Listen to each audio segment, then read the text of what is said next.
Hello student, I am Krishna Kumar and welcome to our channel Secret Science। तो friends students हम लोग molecular basis of inheritance chapter पढ़ रहे थे और पिछला लेक्चर हमारा डीएनए रेप्लिकेशंस के बारे में था। आज के लेक्चर में हम बहुत अच्छे तरीके से ट्रांसक्रिप्शन के बारे में जानेंगे। ठीक है, ट्रांसक्रिप्शन क्या होता है? ट्रांसक्रिप्शन देखा जाए तो इसका मतलब होता है क्या, जेनेटिक मटेरियल का डीएनए से आरएनए में ट्रांसफर होना ट्रांसक्रिप्शन कहलाता है। क्या होता है? Transfer of genetic material from DNA to RNA, तो इसको हम बोलते हैं ट्रांसक्रिप्शन। या फिर ये भी बोल सकते हैं कि डीएनए को आरएनए में कन्वर्ट करना, और conversion of DNA into RNA. ठीक, बेसिकली तो क्या होता है ट्रांसक्रिप्शन का डिफिनेशन? ट्रांसक्रिप्शन का मतलब होता है डीएनए से जेनेटिक मटेरियल आरएनए में ट्रांसफर होना, उसको ट्रांसक्रिप्शन बोलते हैं। या फिर डीएनए का कन्वर्जन आरएनए में, तो ये ट्रांसक्रिप्शन हो जाता है हमारा। अब देखा जाए तो यहाँ पे क्या होता है, डीएनए से आरएनए बनता है, और पिछले वाले में रेप्लिकेशन में भी क्या हो रहा था, आरएनए बन रहा था। ठीक है, आरएनए पिछले वाले लेक्चर में डीएनए रेप्लिकेशन में क्या हो रहा था, डीएनए से एक और स्ट्रैंड बन रहा था। तो अब पहले हम बात कर लेते हैं कि ट्रांसक्रिप्शन में और रेप्लिकेशन में, डीएनए ट्रांसक्रिप्शन और डीएनए रेप्लिकेशन, इसमें क्या अंतर होता है? इसमें देखो अंतर होता है क्या, पहला चीज देख लिया जाए तो इसमें भी क्या होता है, एक स्ट्रैंड बनता है, एक स्ट्रैंड बनता है, तो ये सिमिलैरिटीज हो गया। दूसरा सिमिलैरिटीज क्या कि डीएनए में भी क्या होता है, ट्रांसक्रिप्शन में क्या होता है, डीएनए से आरएनए बनता है, और डीएनए रेप्लिकेशन में क्या होता है, एक डीएनए से एक और डीएनए का स्ट्रैंड बनता है। ठीक है, तो ये दोनों में भी हुआ, लेकिन इसका दोनों में सिमिलैरिटीज क्या हो जाएगा, पहला क्या हो जाएगा, बेस कम्प्लीमेंट्री रूल भी होता है। जैसे A=G होता है और T=C होता है हमारा डीएनए के केस में, और आरएनए में बात करें तो A=G और C=T हो जाता है, C=U हो जाएगा। ठीक, क्या होता है, आरएनए में यूरासिल प्रेजेंट होता है, थायमिन नहीं होता, इसीलिए क्या हो जाएगा, C जो है वो U के इक्वल हो जाएगा।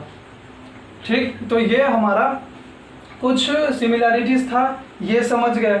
और उसमें डिसिमिलैरिटीज क्या हो जाएगा, जैसे पहला तो यही हो जाएगा कि थायमिन होता है, यूरासिल प्रेजेंट नहीं होता, उसके कारण हो जाएगा। उसके बाद अब हम बात कर लेते हैं ट्रांसक्रिप्शन में इसके मैकेनिज्म के बारे में। इसमें मैकेनिज्म क्या होता है, सबसे पहले तो यहीं से समझ लेना है कि मैकेनिज्म क्या होगा। सिंपल सा, डीएनए से हमारा आरएनए में कन्वर्ट होना, या फिर डीएनए से जेनेटिक मटेरियल आरएनए में जाएगा तो उसको ट्रांसक्रिप्शन बोल देंगे हम। ठीक है, अब ट्रांसक्रिप्शन जो होता है, जैसे सपोज दैट ये एक हमारा स्ट्रैंड है,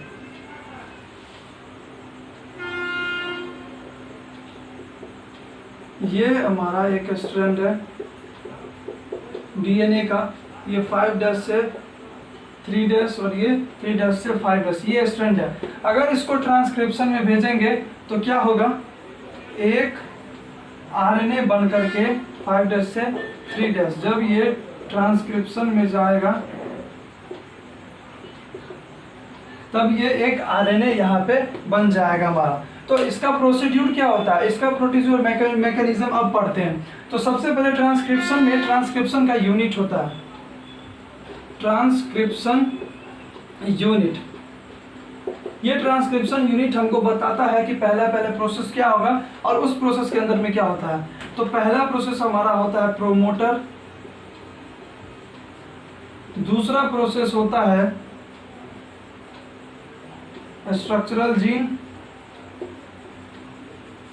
और तीसरा प्रोसेस होता है टर्मिनेटर। तो यहाँ पे इसके सभी के यूनिट से नाम से ही पता चल रहा होगा।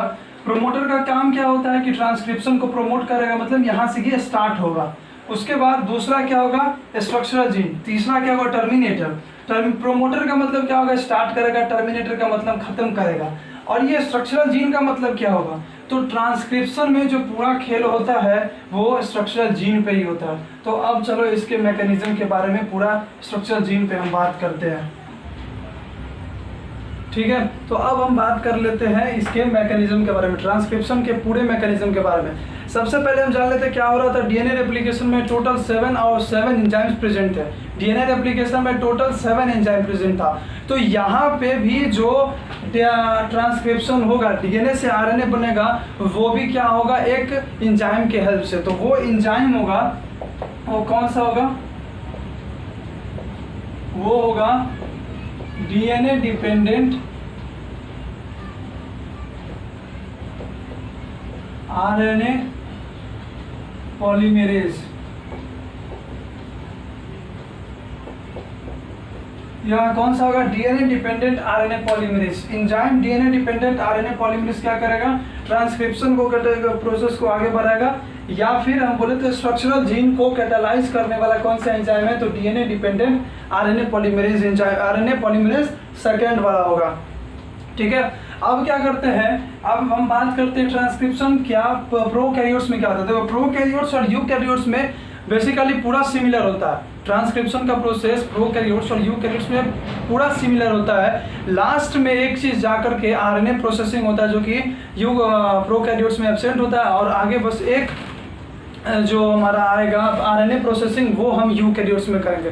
तो पहले जो चीज होता है वो पढ़ लेते हैं। शुरू में क्या होता है, देखो यहाँ पे इसका मैकेनिज्म में भी 3 चीज आता है। एक आता है इनिशिएशन,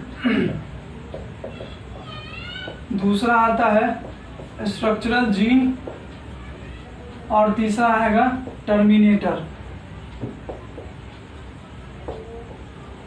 ठीक, इनिशिएशन होगा, स्ट्रक्चरल जीन होगा और टर्मिनेटर होगा। इनिशिएशन क्या करेगा, इनिशिएशन मतलब कि अब यहाँ से हमारा ट्रांसक्रिप्शन प्रोसेस स्टार्ट होगा।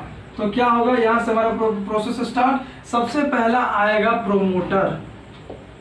प्रोमोटर क्या होगा, प्रोमोटर ये रहा, जैसे कि एक हमारा डीएनए का स्ट्रैंड,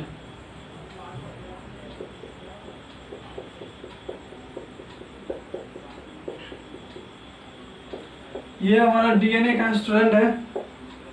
अब देखो ये पूरा जो हमारा डीएनए है, ये डीएनए है, तो यहाँ पे इस पूरे का ट्रांसक्रिप्शन नहीं होगा। यहाँ पे कुछ पोर्शन होता है जहां से ट्रांसक्रिप्शन होता है। सपोज दैट यहाँ से यहाँ तक पोर्शन है, और हम क्या बोले थे कि ट्रांसक्रिप्शन किसका होता है, ट्रांसक्रिप्शन होता है इस स्ट्रक्चरल जीन का।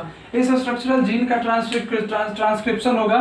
तो क्या होता है, देखो यहाँ से यहाँ तक तो हो गया हमारा स्ट्रक्चरल जीन, यहाँ से यहाँ तक हो गया हमारा स्ट्रक्चरल जीन। अब ये जो पोर्शन बचा, ये जो पोर्शन बचा, इसी को बोलते हैं प्रोमोटर।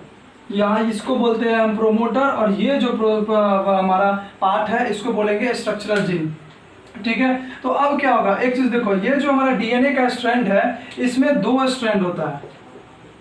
ठीक है, 2 स्ट्रैंड होता है।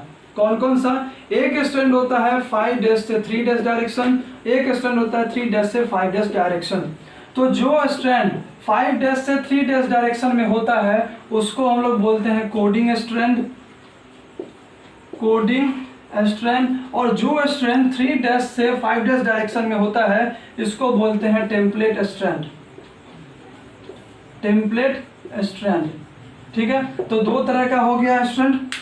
अब देखो यहाँ पे जो स्ट्रैंड है कोडिंग स्ट्रैंड और टेम्पलेट स्ट्रैंड, यहाँ पे ट्रांसक्रिप्शन होगा हमारा टेम्पलेट स्ट्रैंड से।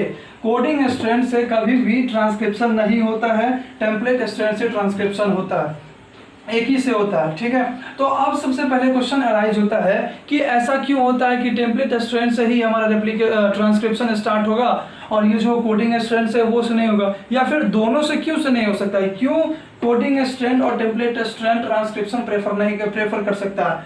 तो इसीलिए नहीं कर सकता है क्योंकि उसके 2 रीजंस हैं। 2 रीजंस कौन कौन सा है, सपोज दैट कि अगर कोडिंग स्ट्रैंड बनाना शुरू, तो कोडिंग स्ट्रैंड और टेम्पलेट स्ट्रैंड दोनों कर दे, कोडिंग स्ट्रैंड और टेम्पलेट स्ट्रैंड दोनों ट्रांसक्रिप्शन बनाएगा, तो क्या होगा, एक ये आरएनए बनाएगा और एक ये आरएनए बनाएगा, एक आरएनए बनाएगा। ठीक है, ये दोनों आरएनए बनाने के कारण क्या होगा, ये बेस कंप्लीमेंट्री फॉर्म करेगा, बेस कंप्लीमेंट्री फॉर्म करेगा। अब जैसे ही ये बेस कंप्लीमेंट्री को फॉर्म करेगा तो इसके कारण क्या होगा, ये आरएनए हमारा डबल स्ट्रैंडेड आरएनए हो जाएगा। आरएनए क्या हो जाएगा, डबल स्ट्रैंडेड आरएनए। और आरएनए कैसा होता है, सिंगल स्ट्रैंडेड आरएनए। अब इसके पीछे भी रीजन है, आरएनए को सिंगल स्ट्रैंडेड इसीलिए रखा जाता है क्योंकि आरएनए क्या करता है, प्रोटीन सिंथेसिस करता है।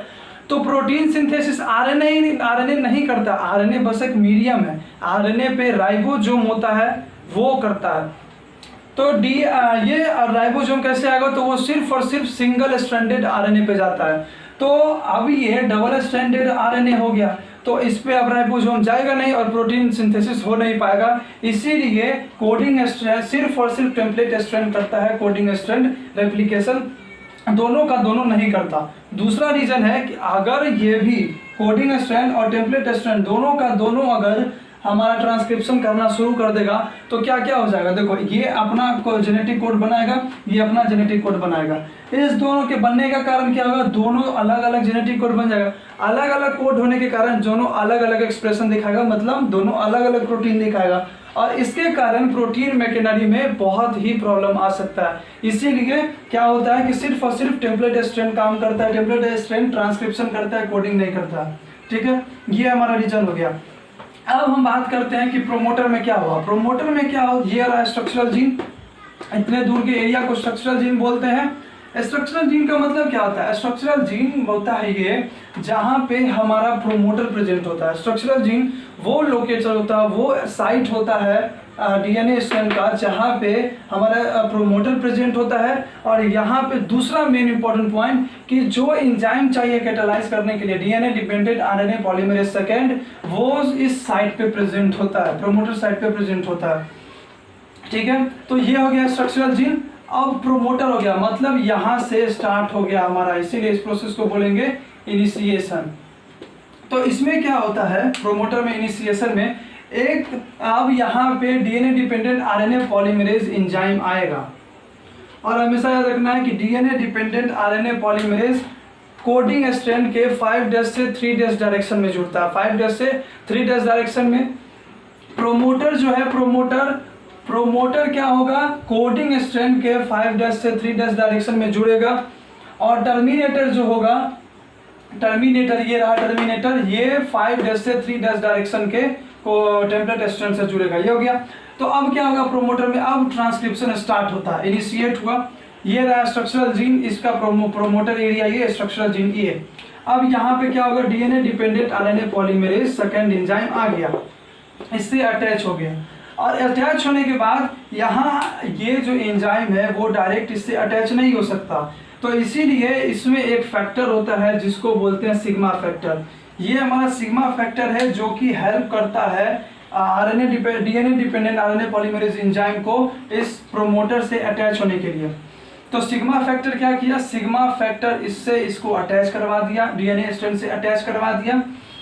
अब जैसे ही ये अटैच करवाएगा तब RNA DNA dependent RNA polymerase enzyme आगे बढ़ेगा और फर्दर टेक प्लेस करेगा। तो प्रोमोटर हो गया। अब बात करते हैं स्ट्रक्चरल जीन का। ये क्या होगा, सिग्मा फैक्टर अब आगे की तरफ जाएगा, स्ट्रक्चरल जीन के पास बढ़ेगा, तब देखो क्या होता है। अब आते हैं क्या, अब आते हैं स्ट्रक्चरल जीन के पास। अब आते हैं स्ट्रक्चरल जीन के पास। ये रहा हमारा फ्रेगमेंट या फिर डीएनए स्ट्रैंड 3' से 5' डायरेक्शन।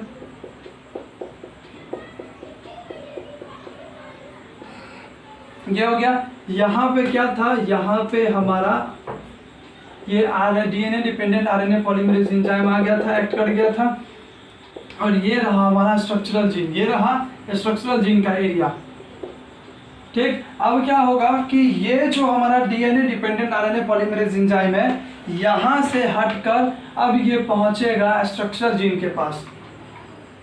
अब ये पहुंचेगा कहाँ, स्ट्रक्चरल जीन के पास। ठीक, ये पहुंच गया यहाँ। लेकिन याद रखना यहाँ पे प्रोसेस होता है, स्ट्रक्चरल जीन में के प्रोसेस स्टार्ट होता है इलोंगेशन प्रोसेस स्टार्ट होता है।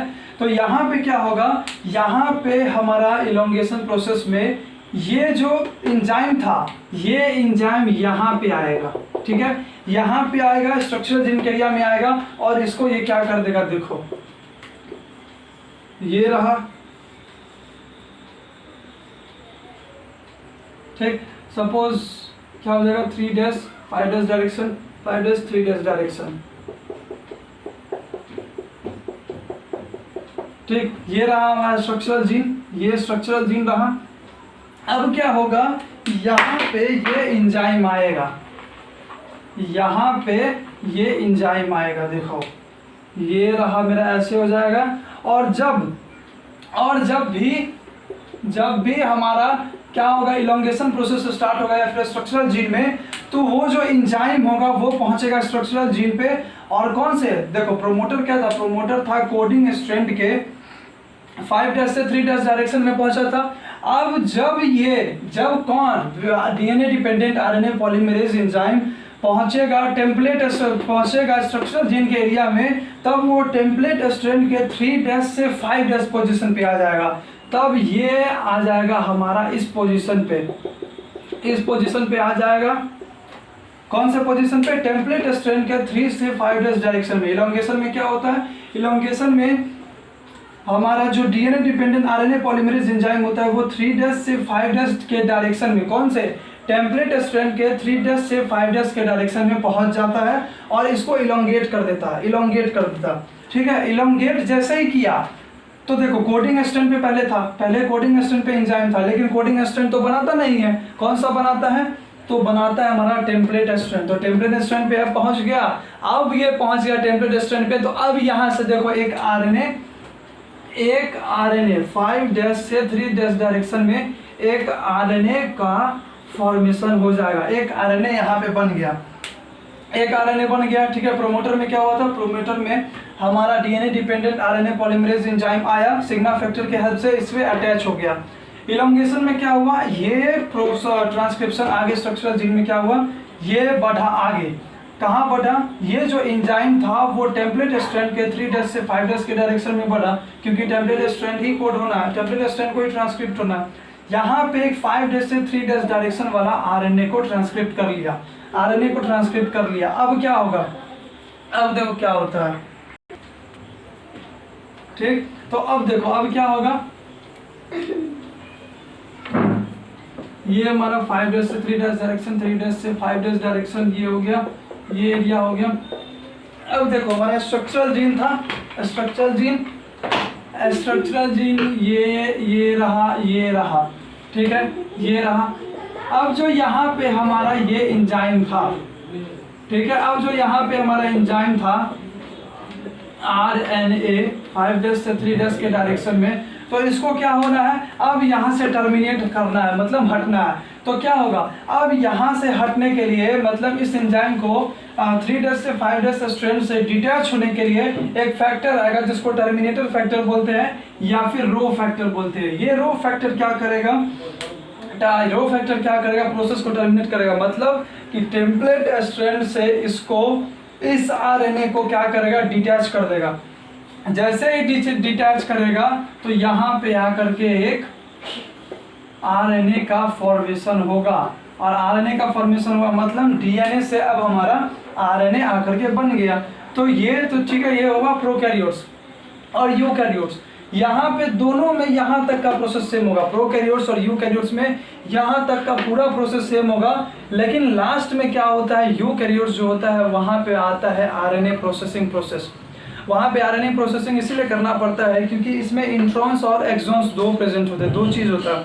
इंट्रॉन्स का मतलब क्या होता है, इंट्रॉन्स एक जो समझो कि मैच्योर नहीं हुआ, जेनेटिक कोड करने वाला इमैच्योर को इंट्रॉन बोलते हैं, मतलब कि वो प्रोटीन बनाएगा लेकिन खुद को एक्सप्रेस नहीं कर पाएगा। और एक्सॉन्स क्या होता है कि वो मैच्योर्ड होता है, वो प्रोटीन बनाता है और एक्सप्रेस करता है। इसीलिए क्या करना पड़ता है, बैक्टीरिया में तो नहीं, प्रोकैरियोट्स में यहाँ तक खत्म होता है। अब इसको हटाने के लिए आरएनए प्रोसेसिंग होता है, जो कि यूकैरियोट्स में, सिर्फ यूकैरियोट्स में और यूकैरियोट्स के न्यूक्लियस में जा करके ये प्रोसेस आरएनए प्रोसेसिंग प्रेफर होता है। अब देखो आरएनए प्रोसेसिंग क्या होता है यहाँ पे। अब स्टार्ट करते हैं हम लोग आरएनए प्रोसेसिंग, जो कि यूकैरियोट्स में होता है। आरएनए प्रोसेसिंग मतलब सिंपल है, मतलब कि आरएनए को प्रोसेसिंग करना, ठीक। जैसे कि देखो आरएनए को प्रोसेसिंग करने का क्या, देखो ये हमारा आरएनए था, आरएनए बन के आया था, ठीक है। अब देखो इसके ऊपर ये हमारा इंट्रॉन्स लगा हुआ है, इंट्रॉन्स लगा हुआ है। अब इंट्रॉन्स को हटाना है, क्यों? क्योंकि ये हमारे कोई काम का ही नहीं है, ये इमेच्योर जेनेटिक कोड करने वाला है, जो कि जेनेटिक को कोड तो कर देगा लेकिन वो एक्सप्रेस ही नहीं कर पाएगा। अब हमको अगर प्रोटीन चाहिए, अगर हमको प्रोटीन चाहिए कार्बोहाइड्रेट को ब्रेक डाउन करने वाला, डाइजेस्ट करने वाला, ठीक है, लेकिन ये सपोज कि बना भी दे, ये कार्बोहाइड्रेट को बना भी दे, प्रोटीन को या फिर एंजाइम को बना भी दे, लेकिन वो एक्सप्रेस ही नहीं कर पाएगा, तो फिर कार्बोहाइड्रेट डाइजेस्ट कैसे होगा, ब्रेक डाउन कैसे होगा सिंपलर फॉर्म में। इसीलिए इसको हटाने का काम स्टार्ट होता है, ठीक है। आरएनए प्रोसेसिंग में अब स्टार्ट करते हैं पहला प्रोसेस जिसका नाम होता है कैपिंग। कैपिंग नाम क्यों पड़ा? कैपिंग नाम इसीलिए पड़ा क्योंकि अब यहाँ पे देखो क्या होगा, ये जो 5' इंड है, आरएनए का जो 5' इंड है, यहाँ पे MGTP जैसा एंजाइम, ये CE एंजाइम होता है, ठीक है, कैपिंग एंजाइम इसको बोलते हैं, कैपिंग एंजाइम। MGTP, ये MGTP का मतलब होता है methyl guanosine triphosphate, methyl guanosine triphosphate या फिर MGTP एक CE एंजाइम है, कैपिंग एंजाइम है, जो कि इसके ऊपर में आ गया, इसके कैप में आ गया, कैप जैसा लग गया, इसीलिए इस प्रोसेस को कैपिंग बोलते हैं। अब इसको मिथाइल गुआनोसिन ट्राइफॉस्फेट को करने इसीलिए ऐड करते हैं क्योंकि ये हाईलाइट हो जाए और इसको अच्छे से काम कर पाए, और दूसरा कि ये जो हमारा आरएनए स्ट्रैंड है ये मिथाइलेटेड हो जाए, मिथाइलेटेड हो जाएगा तो ईजिली होगा काम करने में, ठीक। तो कैपिंग हो गया। कैपिंग में क्या होता है कि MGTP मतलब मिथाइल गुआनोसिन ट्राइफॉस्फेट या मिथाइलेटेड गुआनोसिन ट्राइफॉस्फेट क्या होता है, R5' इंड पे आ जाता है। उसके बाद सेकेंड प्रोसेस आता है हमारा टेलिंग। टेलिंग का मतलब क्या? पूछ, हाँ यस, पूछ होता है। देखो जैसा कि ये हमारा आरएनए है, आरएनए का एक स्ट्रैंड है, ये आरएनए स्ट्रैंड है, 5' से 3' डायरेक्शन वाला आरएनए स्ट्रैंड है, इंट्रॉन्स लगा हुआ है, इंट्रॉन्स लगा हुआ है, यहाँ पे MGTP लगा हुआ है, MGTP लगा हुआ है। अब टेलिंग का मतलब क्या होगा कि ये जो 3' इंड है, ये 3' इंड है, यहाँ से क्या होगा, addition of 250 to 300 adenine nucleoside, यहाँ पे क्या होगा 250 से 300 एडेनिन 3' इंड पे, ये तो आरएनए का टेल पार्ट ही हुआ, तो क्या होगा इसके टेल पार्ट में मतलब 3' पोजीशन पे क्या होगा 250 से 300 एडेनिन इस पे आएगा, इस पे ऐड होगा, और ऐड होने के बाद क्या होगा, लास्ट का प्रोसेस होगा स्प्लाइसिंग। स्प्लाइसिंग का मतलब क्या होगा, स्प्लाइसिंग में फाइनली हमारा जो ये है, ये इंट्रॉन्स, ये क्या होगा, यहाँ पर से ये इंट्रॉन्स हट जाएगा। स्प्लाइसिंग में फाइनली क्या, देखो यहाँ पे हम पहले टेलिंग प्रोसेस में क्या होता है 250 से 300 एडेनिन को लगाते हैं इसके 3' पोजीशन पे। अब स्प्लाइसिंग में क्या हो जाएगा कि जितने भी हमें जो एक्सॉन्स चाहिए था, तो इंट्रॉन्स हट करके क्या होगा, इंट्रॉन्स हट करके एक्सॉन्स आ जाएगा, एक्सॉन्स आ गया। अब हमारे पास एक मैच्योर आरएनए हो गया जो कि प्रोटीन को कोड भी करेगा और प्रोटीन को कोड करने के बाद एक्सप्रेस भी करेगा, और ये जो आरएनए है अब इसका नाम हो जाता है mRNA, मैसेंजर mRNA, ठीक है, मैसेंजर mRNA। अब देखो यहाँ से क्या होता है, आरएनए तो 3 तरह का होता है, mRNA, tRNA और rRNA, ठीक है।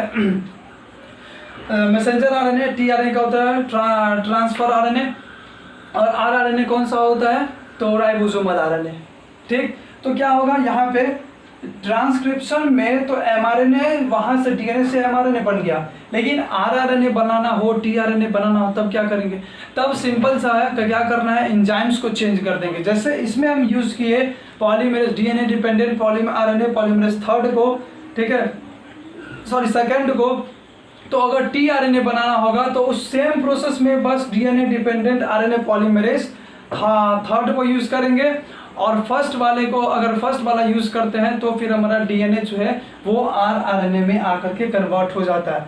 तो ये था हमारा, और ये जो प्रोसेस है RNA प्रोसेसिंग, ये हमारा न्यूक्लियस में होता है, ठीक है। तो यहाँ पे आकर के वहाँ शुरू से लेकर जितना भी प्रोसेस था टर्मिनेटर तक वो प्रोकैरियोट्स यूकैरियोट्स में सेम होंगे, लेकिन आरएनए प्रोसेसिंग सिर्फ और सिर्फ यूकैरियोट्स में होता है। तो आज का लेक्चर खत्म हो गया। ये ट्रांसक्रिप्शन, इसको अच्छे से देखो, नहीं समझ में आए तो बार बार देखो। चैनल को सीक्रेट साइंस सब्सक्राइब करो, लाइक करो और शेयर भी करो। Thank you.